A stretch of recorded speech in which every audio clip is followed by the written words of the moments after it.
চন্দ্রমল্লিকা। আমরা প্রত্যেকেই জানি যে আগামী সেশন যখন ডিসেম্বর জানুয়ারি পড়বে তখন যদি দেখার মতো চন্দ্রমল্লিকা করতে হয় মোটামুটিভাবে শুরু করে দেওয়া উচিত।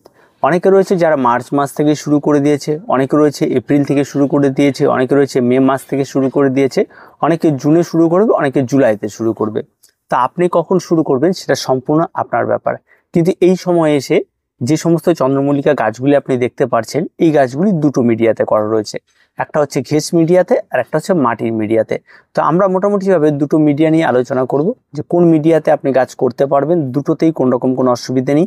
মোটামুটিভাবে গাছের গ্রোথ দুটোতেই একই রকম পরিচর্যা, একই রকমভাবে চলছে, কোনো রকম কোনো অসুবিধা আপনার হবে না। আপনি যদি একজন নতুন বাগানি হয়ে থাকেন, আপনি যদি ভাবেন ঘেস কী জিনিস সেটা নিয়েও আলোচনা হবে, আর তার সঙ্গে সঙ্গে মাটির মিশ্রণটি কেমন হবে সেটা নিয়েও আলোচনা হবে।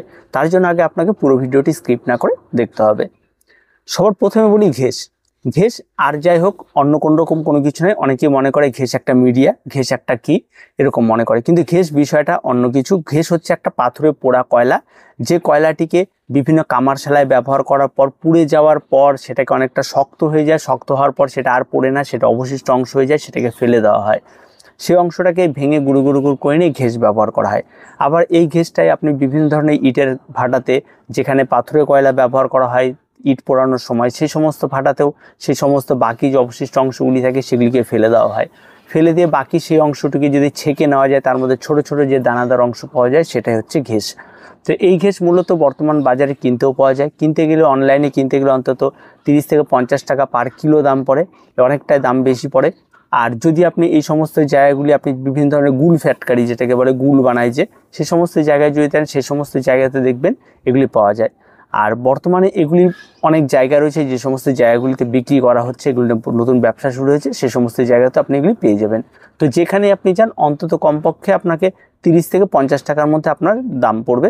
এটা জায়গা বিশেষে আবার দামের পরিবর্তন হতে পারে। এই গেল ঘেস। এখন ঘেস মিডিয়াটা আমাকে চন্দ্রমল্লিকার জন্য তৈরি করতে হবে। শুধুমাত্র ঘেস দিয়ে যদি চন্দ্রমল্লিকা বসানো যায় তাতেও গাছ হয়, কিন্তু সমস্যাটা একটা জায়গায় হয়, সেটা হচ্ছে এই সময় যে তীব্র দাবদাহ চলছে তার মধ্যে এই সমস্ত গাছগুলি বা ঘেসে বারবার করে জল দিতে হয়। অন্তত দিনে 2 থেকে 3 বার করে জল দিতে হয়। যার যদি না দেওয়া যায় তাহলে গাছগুলি কিন্তু একেবারে এক রোদেই শেষ হয়ে যাবে। তাই অবশ্যই আপনাকে এই সময় এসে মিডিয়াটার মধ্যে আপনি এই সময়, বিশেষ করে এই সময় মিডিয়ার মধ্যে আপনি একটু বালি মিশিয়ে নিতে পারেন। যে আপনার 50% ঘেস এবং 50% বালি, এই দুটো যদি মিশিয়ে নিয়ে আপনি গাছটি বসাতে পারেন তাহলে আপনার সুবিধে যেটা থাকবে সেটা হচ্ছে জলটা চট করে শুকিয়ে যাবে না, কিছু পরিমাণ জল ধরবে। তাই আপনার একবারে সারাদিনে একবার জল দিলে আপনার যথেষ্ট। তাতে কী হবে, গাছটা মোটামুটিভাবে সারাটা দিন এই তীব্র দাবদাহে টিকে যাবে। আর এই বালি মেশানোর জন্য যে মিডিয়াটা বিশেষ কিছু ক্ষতি হবে তেমনটা কোনো কিছু হবে না, গাছেরও কোনো রকম কোনো ক্ষতি হবে না। এইভাবে আপনি প্রথম স্টেজে বসাতে পারেন গাছটিকে।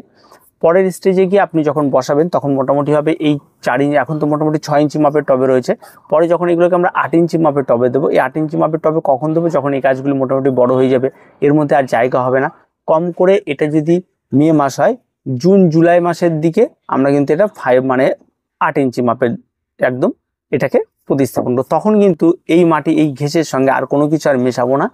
আর আপনার যদি সেই সময় চান, কারণ সেই সময় মাঝে মধ্যে বৃষ্টি আসবে, তীব্র দাবদাহ থাকলেও বৃষ্টিটা মাঝে মধ্যে হয়ে যাবে, তাই সেই সময় যাতে কোনো রকমের জল স্টে না করে, জলটা যেন কন্টিনিউ বেরিয়ে যায়, তার জন্য সেই সময় এই টবটিকে আস্তে করে এই টব থেকে ঘেস সহ গাছটিকে বার করবেন যাতে রুট বলটা না ভাঙে। যদিও দেখবেন এগুলো রুট বল খুব একটা বেশি থাকে না, মোটামুটি ভেঙে যায়। তার যতটা গাছের রুট ধরে রাখবে সেটাকে ধরেই রাখা সহ অবস্থায় আপনাকে রিপোর্ট করে দিতে হবে। তারপর আপনি সেখানটায় আবার জল প্রয়োগ করা, খাবার প্রয়োগ করা, এভাবে হবে। তার পরবর্তীতে আপনি আবার লাস্ট যদি সেই জুন জুলাই করে তাহলে অক্টোবরের দিকে গিয়ে আরেকবার ফাইনাল পটিং করে দিতে পারেন। তাহলে গাছগুলি মোটামুটিভাবে একটা জায়গায় শেপে চলে আসে। তার মাঝখানেও অনেক গল্প রয়েছে, সেটা হচ্ছে গাছগুলিতে সাপোর্ট দেওয়া, গাছগুলি পিঞ্চিং করা, সেগুলি। তো এখন আমরা মূলত যেহেতু এখন এই স্টেজে রয়েছে, এই স্টেজে এসে আমরা এখন যে পরিচর্যাটি করব সেই পরিচর্যার মধ্যে এখানে গাছে খাবার প্রয়োগ করতে হবে। এখানে এই খাবারটি যেটা সবচেয়ে গুরুত্বপূর্ণ খাবার সেটা হচ্ছে NPK 15-15-15, যদি আপনার কাছে থাকে, বা যেটাকে বাজারে সুফল নামে পরিচিত, আবার আপনি বাজারে এটাকে DAP নামে অনেকে পরিচিত। তো আপনার যেটা পছন্দ আপনি দোকানে যাবেন, বলবেন, আপনি নিয়ে আসবেন। আপনি 1 কিলো খাবার নিয়ে আসলে আপনার কাছে খুব বেশি হলে 25 থেকে 30 টাকা দাম নেবে। এবার এই খাবারটি প্রত্যেকটা গাছের জন্য আপনি হিসাব করবেন। 1 লিটার জল নেবেন, 1 লিটার জলে 2 গ্রাম এই খাবারটি গুলিয়ে দেবেন। খাবারটি যখনই গাছে গুলিয়ে দেবেন গাছের জলের কালার কিন্তু চেঞ্জ হবে। তবে এই খাবারের দানা কোনো যে কোথাও ব্রাউন হতে পারে, কোথাও গ্রিন হতে পারে, কোথাও হোয়াইট হতে পারে। খাবারের দানার কিন্তু বিভিন্ন কালার হতে পারে। সে কালারের উপরে আমার এই ব্রাউন কালার, তার মানে আপনি ব্রাউন কালার খুঁজবেন সেমনটা কিন্তু নয়। বিভিন্ন কালারের এটা পাওয়া যায় মার্কেটে, অনেক সময় এটাকে ব্ল্যাক কালারের পাওয়া যায়, ঠিক আছে। তো সেই কালারটা ম্যাটার করে না, ম্যাটার করে এনপিকে রেশিওটা। এবার জলে গোলানোর পরে পুরো আমার যে গ্লাসটি রয়েছে এটা 250 ml এর গ্লাস, প্রত্যেকটা গাছের জন্য 1 গ্লাস করে এই সমস্ত গাছগুলিকে প্রতি সপ্তাহে একদিন, আপনি যদি একটা নির্দিষ্ট দিন করেন যে আমি রবিবার করে এটা প্রয়োগ করব, তাহলে প্রতি রবিবার করে গাছে এই খাবারটি আপনি বিকেলবেলা করে দিয়ে যাবেন, আর কিছু লাগবে না। আর এখানে বাড়তি কোনো খাবার নেই। এবার কি, যেই দিন আপনি এই খাবারটি দিবেন সেই দিনই আপনি আর একটা জিনিস ব্যবহার করবেন, সেটা হচ্ছে একটা স্প্রে। সেটা হচ্ছে আপনার যে বায়োজাইম হতে পারে, বায়োভিটা হতে পারে, সাগরিকা হতে পারে, যে কোনো কিছুর একটা ভিটামিন ওষুধ আপনি ব্যবহার করবেন প্রতি সপ্তাহে। এটাও ব্যবহার করবেন। এটা কি করবেন, 1 লিটার জলে 2 ml আমি এটা দিচ্ছি। আপনারা এটা যেই কোম্পানিরই কিনুন সেটা আপনারা শুনে নেবেন যে কতটা, এটা আপনারা গাছে স্প্রে করে দেবেন। এটা যেদিন গাছে খাবার দেবেন সেদিন স্প্রে করে দেবেন, আর কোনো ঝামেলার মধ্যে যাবেন না। এবার আসি গাছের রোগ পোকামাকড়। চন্দ্রমল্লিকা গাছে মূলত যে রোগ পোকামাকড়গুলি হয় সেটা হচ্ছে মাকড়ের আক্রমণ ঘটে, লাল মাকড়ের। সেটার জন্য আপনাদের যেটা ব্যবহার করতে হবে সেটা হচ্ছে কাকা। চাইলে আপনি কাকা ব্যবহার করতে পারেন, বা বাজার জলিত যে কোনো মাকড়নাশক আপনারা ব্যবহার করতে পারেন। তো সেটা 1 লিটার জলে কতটা মেশাতে হবে সেটা অবশ্যই শুনবেন। আর এটাও কিন্তু ঠিক 15 দিনে একদিন করে আপনাকে কন্টিনিউ স্প্রে করে যেতে হবে। গাছে আক্রমণ ঘটলেও করতে হবে, গাছে আক্রমণ না ঘটলেও আপনাকে করতে হবে এই কাকা। এবার আসি গাছে ফাঙ্গাল আক্রমণ।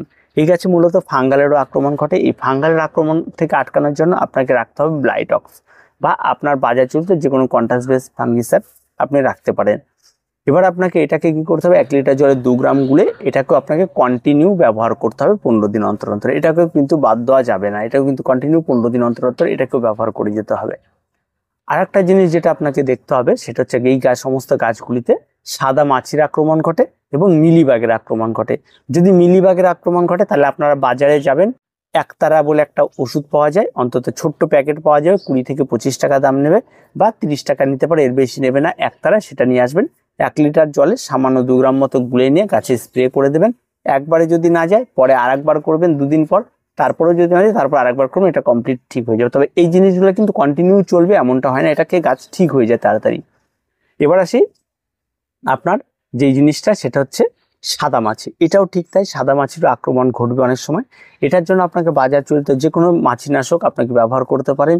এটাও কিন্তু একবার ব্যবহারে যাবে না, এটাও কিন্তু আপনাকে বারবার করে যখনই আক্রমণ ঘটবে অন্তত 2 দিন পর পর আপনাকে এটাকে স্প্রে করে যেতে হবে। যখন দেখবেন গাছ ঝাঁকি দিলে আর কোনো রকম মাছির উপদ্রব নেই তখন আপনি এটা বন্ধ করতে পারেন। আবার যখন ধরবে তখন আপনি এটা প্রয়োগ করতে পারেন। এবার আসি পোকামাকড়ের আক্রমণ। পোকামাকড়ের আক্রমণ বলতে এক ধরনের শুয়োপোকার আক্রমণ ঘটবে, এটা কিন্তু চন্দ্রমল্লিকা গাছে ঘটবে। আর তার জন্য আপনাকে রাখতে হবে সুপার কিলার, সেটাও 1 লিটার জলে 2 গ্রাম গুলে নিয়ে এটাও কিন্তু আপনাকে স্প্রে, এই জিনিসটাও কিন্তু আপনাকে 15 দিন পর পর স্প্রে করতে হবে। 15 দিন পর পর যেই জিনিসগুলি স্প্রে করতে হবে সেটা হচ্ছে আপনার একটা হচ্ছে মাকড়নাশক, একটা হচ্ছে ফাঙ্গিসাইড, আর একটা হচ্ছে পেস্টিসাইড। এই জিনিস 3টা কিন্তু অবশ্যই আপনার কাছে রাখতে হবে, এগুলি কিন্তু কন্টিনিউ স্প্রে করে যেতে হবে। এই গেল গাছের ঘেঁষের গাছের পরিচর্যা। আর মাঝে মধ্যে সাদা মাছের আক্রমণ ঘটবে, আর মাঝে মধ্যে যেটা বলে মিলিবাগের আক্রমণ ঘটলে সেই জিনিসগুলোতে নাম বলে দিলাম, এগুলি আপনারা ব্যবহার করবেন। তো এবার পরবর্তী স্টেজে গিয়ে আপনাদের যেটা আছে সেটা হচ্ছে ঘেঁষের গাছের আর কোনো রকম কোনো পরিচর্যা লাগবে না, এটা আপনি কন্টিনিউ করে যাবেন। আর গাছে নিয়মিত আপনাকে পিঞ্চিংটা করে যেতে হবে, মাথা ভাঙা এই করা সেই করা, এই পিঞ্চিংগুলি কন্টিনিউ। এই পিঞ্চিংটা কিন্তু মাটির গাছেও করবেন, এটার গাছেও করবেন। আর যে খাবারগুলির কথা বললাম সেটা মাটির গাছেও এই খাবার প্রয়োগ করবেন, ওই একই রকম রাসায়নিক খাবার জলে গুলে নিয়ে মাটির গাছেও প্রয়োগ করবেন একই রকমভাবে। একই রকম ফাঙ্গিসাইড পেস্টিসাইড যেগুলো বললাম সেগুলো মাটির গাছেও ব্যবহার করবেন। দুটো মিডিয়ার ক্ষেত্রে গাছের ব্যবহার আর যত্নটা একই, শুধু গাছের মিডিয়াটা একটু আলাদা।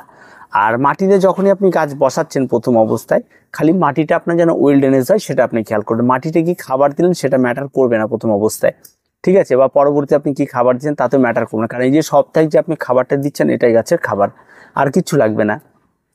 আর যদি আপনি আরও মনে করেন যে আপনি বাড়তি খাবার ভার্মি কম্পোস্ট বা গোবর সার এগুলি প্রয়োগ করতে চান, তাহলে এই যে খাবারটি প্রয়োগ করা এতে কি হয় কি গাছের মাথাটা মোটা হয়ে যায়, এটা হচ্ছে সমস্যা তৈরি হয়। তাই মাটির গাছ করবেন একদম 50% মাটি নিন, 50% বালি নিন, একদম ওয়েল ড্রেনেজ করুন, গাছ বসিয়ে দিন।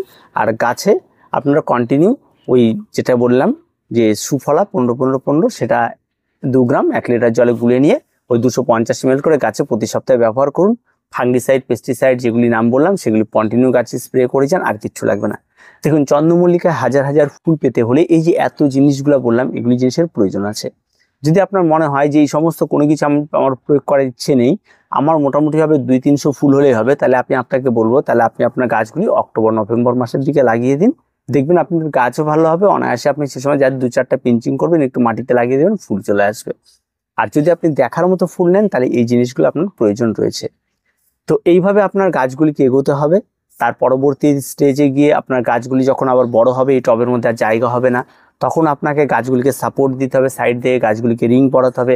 গাছের শেপ ঠিক রাখার জন্য পিঞ্চিংটা কন্টিনিউ করতে হবে। কোন ডালটি এখনও বাড়েনি সেটার জন্য অপেক্ষা করতে হবে, কোন ডালটি বেশি বেড়ে গেছে তাকে বেশি রকমভাবে পিঞ্চিং করতে হবে। এই পিঞ্চিংয়ের বিষয়টা আপ ডাউন হয়ে গেলে সেটাকে আপনাকে শেপ রাখতে হবে, গাছের শেপটা ঠিক রাখতে হবে। এই ব্যাপারগুলি কিন্তু আপনাকে খেয়াল রাখতে হবে। তাছাড়াও কিন্তু এই সমস্ত গাছগুলি আরও অনেক রকম খাবার প্রয়োগ করা হয়ে থাকে, তবে আমি সেই সমস্ত খাবারে যাব না, তাহলে আরও জটিল বিষয় হয়ে যাবে।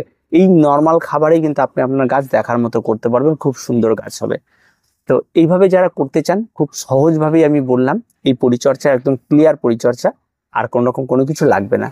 তো এই বিষয়টা আজকে এই পর্যন্তই থাক। কারণ পরবর্তী স্টেজে যে আপনার রিপোর্টিং রয়েছে বা গাছে মাঝে মধ্যে কি খাবার বা কিছু, সেগুলি এখনো পর্যন্ত এরকমই চলুক।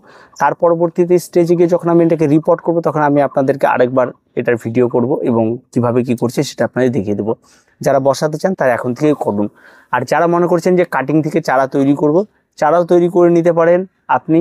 তারপরে আপনি সেইখান থেকে সাকার থেকেও বসাতে পারেন, যেভাবে আপনার ইচ্ছা সেভাবে আপনি করে দিতে পারেন। বা বিভিন্ন নার্সারিতে চারা পাওয়া যায়, সেগুলি নার্সারি থেকে চারা ক্রয় করতে পারেন। তো যেখান থেকে আপনার ইচ্ছা ক্রয় করবেন। আর যখনই প্রথম স্টেজে গিয়ে আপনি গাছটি প্রথম দিন পটিং করবেন, সেদিন কিন্তু গাছগুলি কিন্তু একটু ছায়াচ্ছন্ন জায়গাতে রাখবেন, তাহলে গাছগুলি ভালো থাকবে। তো আর কিছু বলার নেই, আজকে এই পর্যন্তই। দেখা হচ্ছে পরবর্তী ভিডিওতে। প্রত্যেকে ভালো থাকবেন, প্রত্যেকে সুস্থ থাকবেন, আর চ্যানেলটিকে অবশ্যই সাবস্ক্রাইব করে রাখবেন।